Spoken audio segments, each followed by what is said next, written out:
Hey everyone, so we all know that it's better to be prepared.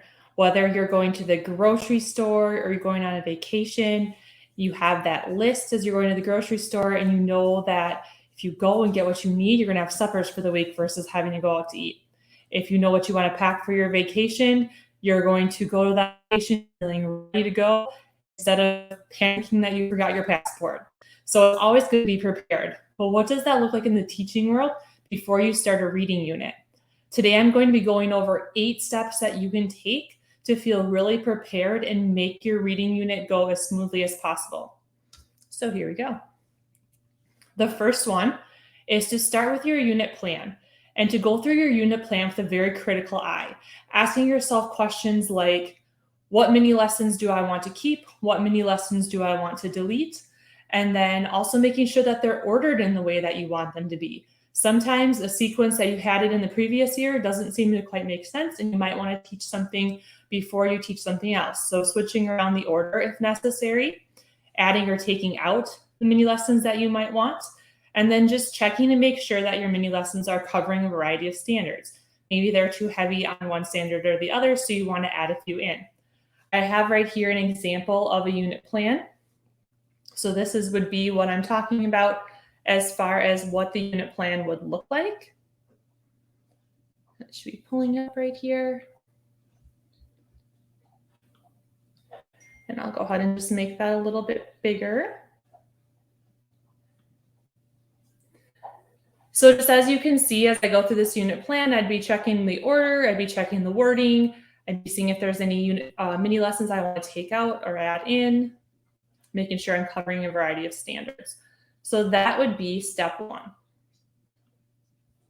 Next up,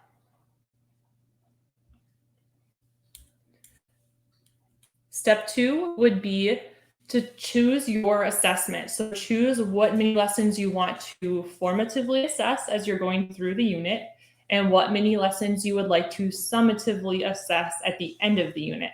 What I recommend doing for this is picking one mini lesson from each of your priority reading standards to make sure that you're assessing that as you go across the unit, and then assess those same at the end.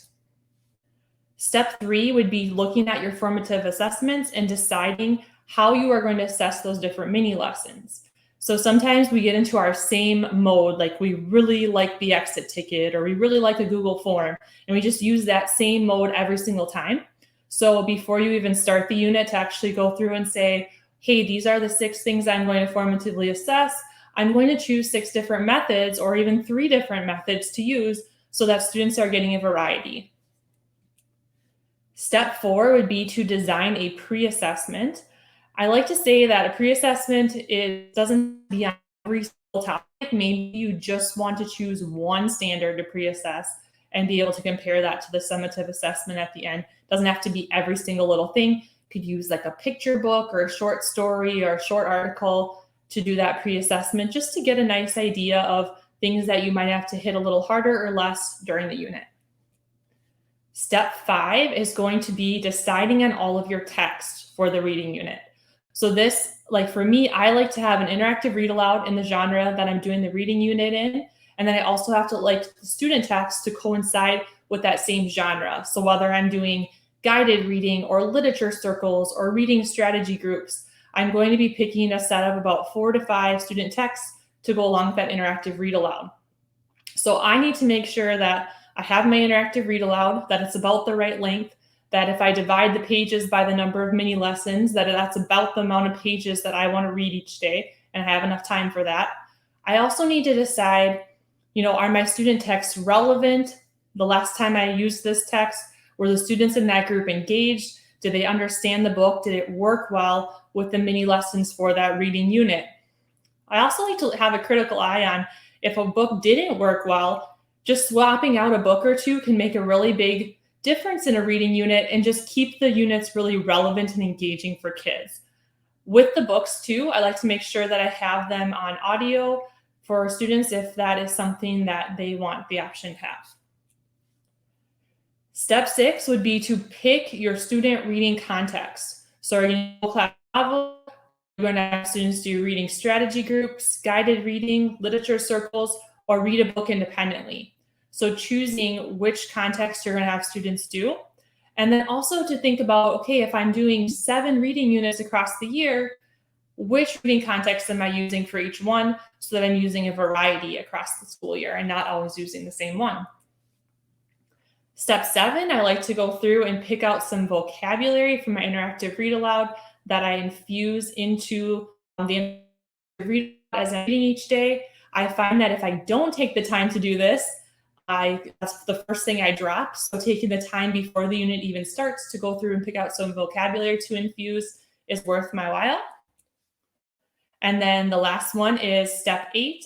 Take all this to make a detailed unit plan, and I call this the teacher view unit plan. And things that I add in would be unit understanding, the dates connected to each mini lesson, if there's one mini lesson per day, sequenced in the order that I want to be the mini lessons to be taught.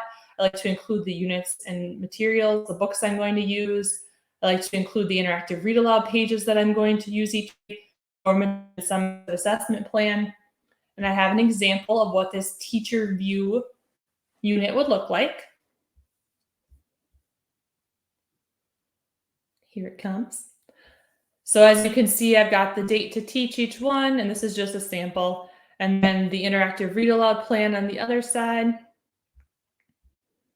I've got for the summative of which mini lessons I'm going to formatively assess across the unit, one from each of those priority reading standards, along with those that are then going to make up the summative. So that is the teacher view. And I find myself referring to this all the time throughout the unit. If I get this done beforehand, I can obviously make switches and be flexible, but it's really nice going in with that plan and setting yourself up for success so you don't kind of do that choose your own adventure unit and let it take off. And all of a sudden it's like 6 weeks later and kind of lost control of the unit. Go in with a plan in mind of what mini lessons you're going to teach, when you're going to teach them, how you're going to assess them, how your interactive read aloud is going to line up, all that great stuff. So hopefully this was helpful and you feel like you're, that prepared person going into the unit so that you can relieve some of the stress during the unit. Thanks so much for tuning in.